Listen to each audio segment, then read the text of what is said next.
They say you never forget the first time you realize a human being has simply evaporated.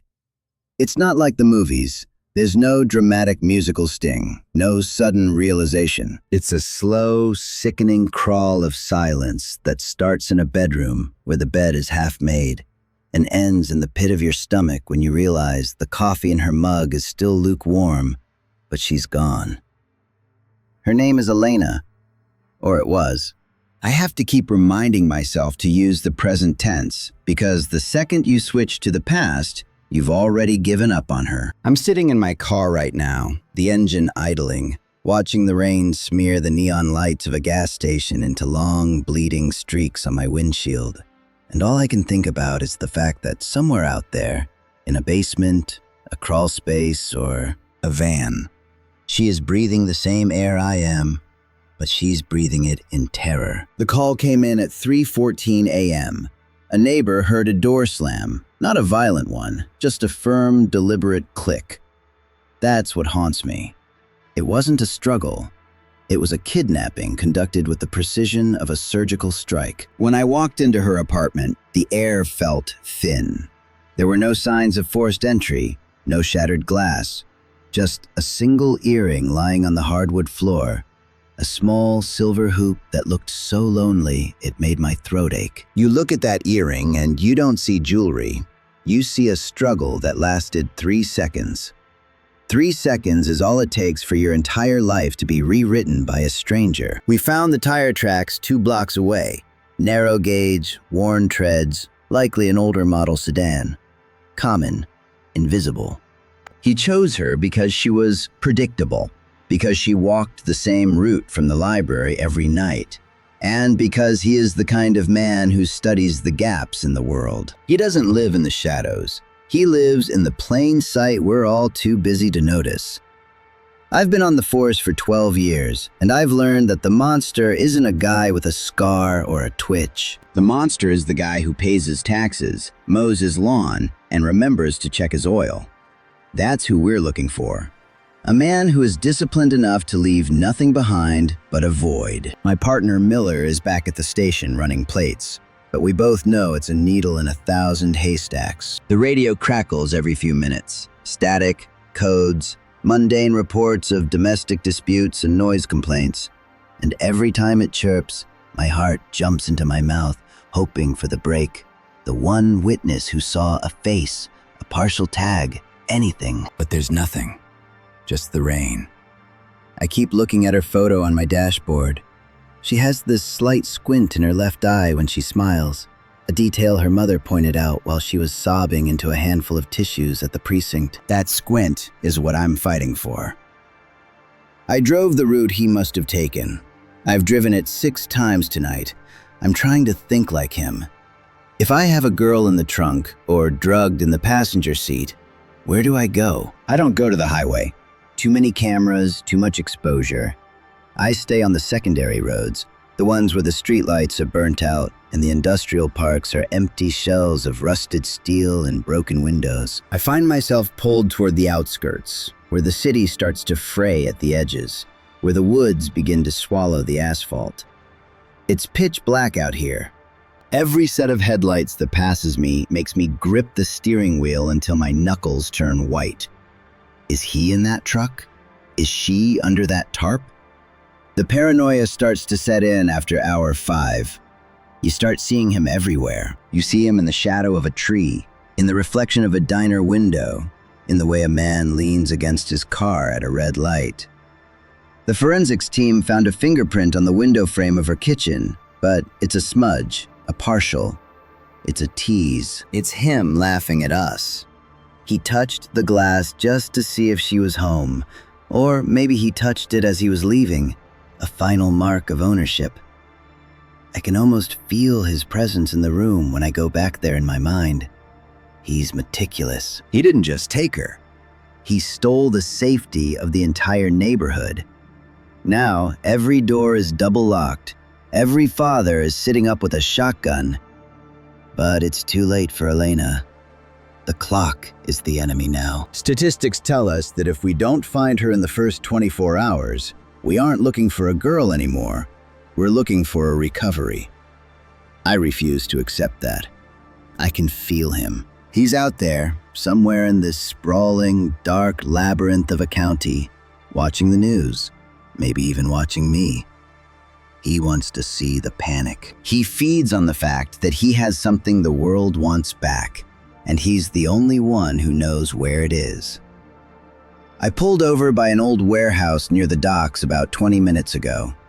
The wind is howling off the water, smelling of salt and rot. There's a single light on in a guard shack half a mile down, but other than that, it's a graveyard. I got out of the car, my boots crunching on the gravel, and I just listened. I wanted to hear a scream. I wanted to hear a muffled thud. I wanted any sign that the physical world was breaking under the weight of this crime. But the world is indifferent.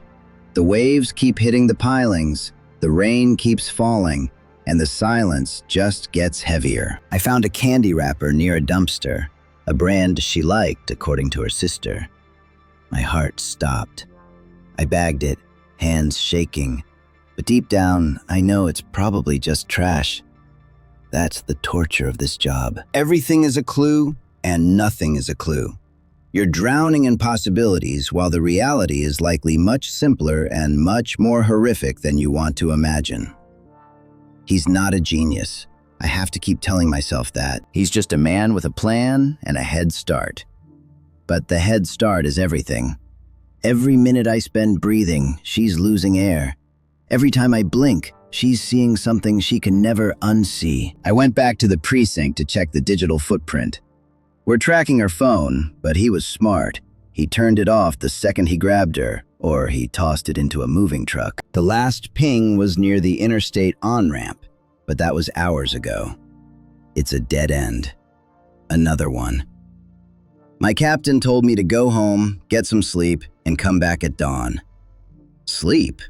How do you sleep when you know there's a girl out there whose only hope is a tired cop with a bad feeling in his gut? I stayed. I'm sitting in the dark, the glow of my laptop burning my eyes, looking at maps of the county until the lines start to look like veins. I'm looking for the places people forget. Abandoned farms, hunting cabins, storage units. He needs a place where sound doesn't travel. He needs a place where he can be the god of his own twisted little world. I started looking into similar cases, not just here, but 3 states over. There's a pattern, though the FBI hasn't flagged it yet. A girl goes missing, a week of silence, and then she's found in a place so public it's an insult. A park bench, a church pew. Clean. Not a mark on them except for the fact that their spirits have been hollowed out. If this is the same guy, he doesn't want to kill her. Not yet. He wants to break her. He wants to turn a human being into an object. That thought makes me want to put my fist through the wall. It's 4:45 a.m. now. The sky is turning a bruised purple, that ugly pre-dawn color that makes everything look diseased. I'm back on the road. I'm heading toward the old quarry. It's a long shot, but it's the only place I haven't checked that has the isolation he craves. My phone vibrates. It's Miller. He found something. A credit card hit at a 24-hour pharmacy 40 miles south. A man bought bandages, duct tape, and a bottle of high-end perfume. Perfume? Why perfume? The realization hits me like a physical blow. He isn't hiding her in a hole. He's preparing her. He's playing house. And that means he's much more delusional and much more dangerous than we ever feared. I'm flooring it. The siren silent, but the lights flashing against the trees like a heartbeat. Hang on, Elena. Just stay alive. I'm coming. But the world is so big, and I'm just one man, lost in the dark. I'm pushing the speedometer to 90, the car vibrating as if it's trying to shake itself apart. The pharmacy lead is a flicker of light in a total eclipse, but it feels wrong. Why would a man so careful, so invisible, use a traceable car? As the miles blur by, the adrenaline begins to sour into suspicion. He's not stupid. He's a predator who has mastered the art of the decoy. I'm looking at the GPS, watching the blue dot crawl toward that pharmacy. And then I see it. A small, dirt track turnoff on the map that leads back toward the industrial canal, the opposite direction of the credit card hit. My stomach does a slow, sickening roll. He didn't use that card because he was sloppy. He used it because he wanted us to look south while he went north. He's playing us like an orchestra, and I'm the first violin. I pull a hard U-turn, my tires screaming against the wet pavement, spray painting the night with a veil of mist. I don't call it in. If Miller and the boys head to the pharmacy and find a stolen card planted on a homeless man or dropped in a trash can, we've lost an hour.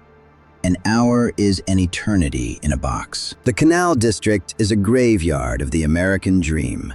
Rusted out shipping containers, warehouses with sagging roofs, and the smell of stagnant water and diesel. This is where things go to be forgotten. I kill the lights a mile out, rolling in like a ghost, the engine humming a low, guttural warning. My eyes are straining, searching for that silver sedan, searching for a flicker of a flashlight, a movement that doesn't belong to the wind. Every shadow looks like a crouching man. Every piece of wind-blown plastic sounds like a footstep. I stop the car near an old bottling plant. The silence here is different. It's heavy, pressurized, like the air inside a tomb. I step out and the cold hits me, sharp and unforgiving. I check my service weapon, the weight of the metal in my hand, the only thing grounding me to reality. If he's here, he's watching. He has to be. A man like this doesn't just hide. He observes his kingdom. I start walking toward the water's edge. There's a row of old boathouses, their wood rotted to the color of bone. My flashlight is off. I'm navigating by the faint, sickly glow of the city's light pollution reflecting off the clouds. Then I see it. A faint, rhythmic thud. Thump, thump, thump. It's the sound of a generator, a small one, muffled by blankets or insulation. It's coming from the third boathouse. My heart is hammering against my ribs so hard I'm afraid he can hear it through the walls. I creep closer, keeping low, my boots sinking into the oily mud. I reach the side of the structure and press my ear against the wood. At first, there's nothing but the hum of the generator. Then, a voice. It's low, conversational, almost tender. He's talking to her. He's telling her about the perfume. He's telling her how it's better this way, how the world outside is too loud, too dirty. He sounds like a school teacher or a librarian, reasonable, calm, utterly insane. I find a gap in the siding, a splintered hole no bigger than a coin. I press my eye to it, and my breath hitches. The interior is meticulously clean, unnervingly so for a shack in a swamp. There are white sheets hung up to divide the space. There's a table with a floral tablecloth. And there she is, Elena. She's tied to a heavy wooden chair, her mouth taped, her eyes wide and bloodshot from hours of crying. She's wearing a dress that isn't hers, a vintage lace thing that looks like a shroud. He's standing behind her, a comb in his hand, gently working through a tangle in her hair. He's not hurting her, not yet, but the way he's looking at her is worse. He's looking at her like a doll he's finally finished repairing. I can see his face now. He's ordinary, terrifyingly ordinary. Mid-40s, receding hairline, wire-rimmed glasses. He looks like the man who fixes your computer or bags your groceries. He's the person you'd never remember, which is exactly how he's stayed free. The rage boils up in me, hot and thick, but I force it down. If I burst in now, he's got a scalpel or a knife on that table, inches from her throat. I need to be surgical. I need to be the monster he didn't account for. I back away, inch by agonizing inch, trying to find a secondary entrance. The back of the boathouse overhangs the water. If I can get underneath, through the floorboard, but the water is black, freezing, and likely filled with jagged metal. My radio chirps, a low-volume burst of static from the precinct, and the sound is like a gunshot in the stillness. Inside, the combing stops. The silence from within the boathouse is sudden and absolute. He heard it. I freeze, my hand on the grip of my Glock, my breath held until my lungs burn. Then, the generator shuts off. Total darkness. The hum is replaced by the sound of the wind whistling through the cracks. I hear a floorboard creak inside, not toward the door, but toward her. My mind is screaming at me to move, to break the door down, to end this. But I know the layout is a death trap. I hear him whisper, "Do you hear that, Elena? The world is trying to come in, but I won't let them. I'll keep you safe. I'll keep you perfect." The sound of a chair being dragged across the floor. He's moving her. He's got a backup plan, an exit I didn't see. I circle around to the front, my pulse a deafening roar in my ears. I reach the door. It's heavy, reinforced from the inside. I take a breath, the cold air searing my throat, and I realize that in the next 10 seconds, either I'm a hero or we're both stories that end in the dark. I lift my foot to kick the door, but before I can, I hear a splash from the back. A heavy, deliberate splash. He's dumped something, or someone, into the canal. My heart stops. I abandon the door and sprint toward the dock, the wood groaning under my weight. I reach the edge and shine my light into the water. The beam cuts through the murk, reflecting off the oily surface. I see a white shape sinking fast. It's the lace dress. It's Elena. She's weighted down. Without thinking, I shed my coat and my belt, the freezing air biting at my skin, and I dive. The water hits me like a wall of needles, knocking the air out of my chest. It's blind, suffocating blackness. I reach out, my fingers clawing through the silt and the cold, searching for the fabric, searching for a hand, a limb, anything. My lungs are screaming, the pressure building behind my eyes, and just as I think I have to surface or die, my hand brushes against something smooth, cold, a wrist. I grab it and pull with everything I have. We break the surface, and I'm gasping, choking on the foul water, dragging her toward the pilings. She's limp, too limp. I haul her onto the muddy bank, my limbs shaking so hard I can barely function. I rip the tape from her mouth, her skin pale as marble in the moonlight. I start compressions. 1, 2, 3, come on. 1, 2, 3, breathe. I'm sobbing, though I don't realize it. The salt of my tears mixing with the canal water on her face. "Don't you die on me, Elena. Don't you give him that." After what feels like an hour, she coughs, a weak, rattling sound, and a gout of water leaves her lungs. She's alive. She's shaking, her eyes rolling back in her head, but she's breathing. I wrap her in my discarded coat, my eyes scanning the boathouse, the docks, the shadows. He's gone. The splash wasn't just him disposing of her. It was a distraction to keep me occupied while he slipped away into the labyrinth of the industrial park. I failed. I saved her, but the shadow is still moving. The predator is back in the wild, and now he knows my face. He knows my car. He knows I'm the only thing standing between him and his next perfect girl. I pick her up, her weight almost nothing in my arms, and I walk back toward the car. The sun is finally starting to crack the horizon, a thin line of red like a fresh cut across the throat of the sky. This isn't over. This is just the end of the first lesson. He's out there, and he's not hiding anymore.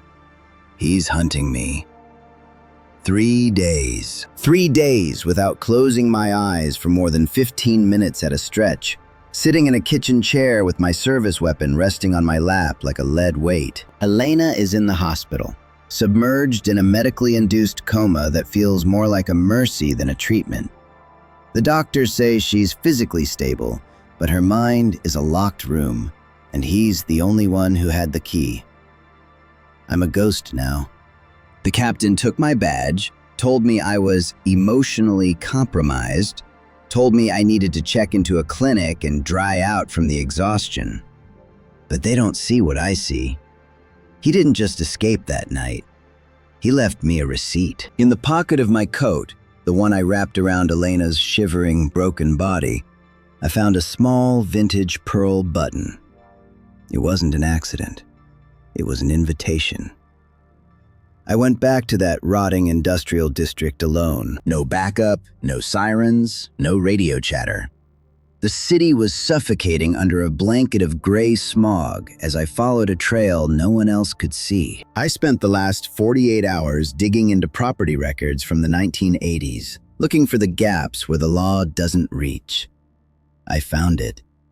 An old cardboard fabrication plant, officially shuttered 40 years ago. On paper, it was a shell owned by a shell owned by a ghost.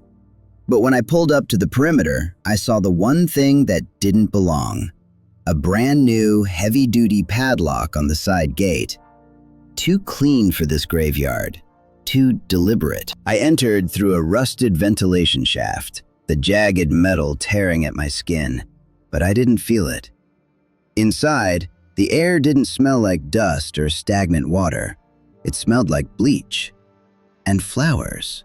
That same suffocating perfume from the boathouse. The sound of my boots on the concrete felt like thunderclaps.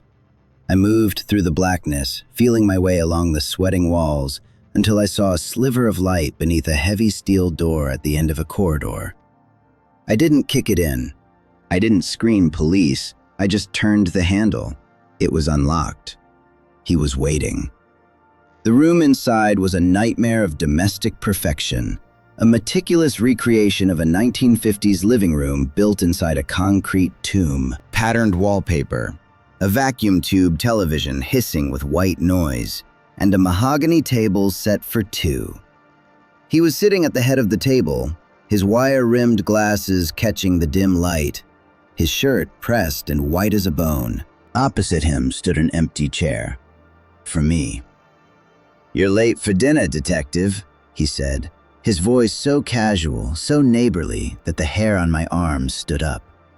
"Elena was much more punctual. It's a shame you ruined her. She was almost finished, almost perfect." I didn't say a word. I kept my Glock leveled at the bridge of his nose.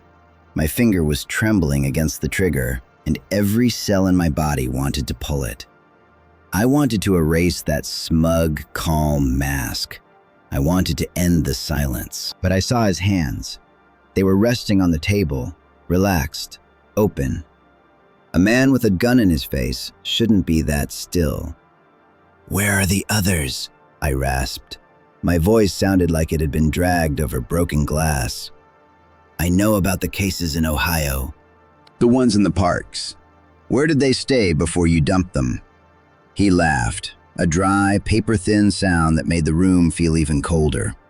"You're looking for answers in the dirt, detective. You should be looking in the memory. You remember, don't you? The smell of lavender in your mother's house? The way the floorboard creaked when your father came home drunk? I don't just kill. I preserve. I stop the clock before the world has a chance to make them ugly." It was then I noticed the wire. A thin copper thread running from under the table, snaking back towards stacks of crates in the shadows. This place wasn't just a lair, it was a funeral pyre. The entire floor was rigged. He wasn't planning on being arrested. He was planning on taking me with him, turning this monument to his madness into a mountain of ash. "Do you know your mistake?" he whispered, his hand slowly drifting toward his pocket. "You think you're the hunter. But a hunter doesn't walk into a cage without checking if the door locks behind him." I fired. The bullet missed his ear by an inch, shattering a porcelain teacup on the sideboard behind him. I wanted to see him flinch. He didn't even blink. "If I press this button, detective, Elena never wakes up. I have a colleague at the hospital, a simple orderly, a quiet man. One air bubble in her IV line, and your little victory becomes a eulogy. Lower the weapon. Now. Checkmate. In his eyes, I saw a calculated, freezing abyss. He wasn't bluffing. Men like him don't bluff. They live in a world where every move was decided a decade ago. I slowly lowered the gun, my heart hammering in my throat. "That's better," he nodded, his voice dripping with paternal approval. "Now sit.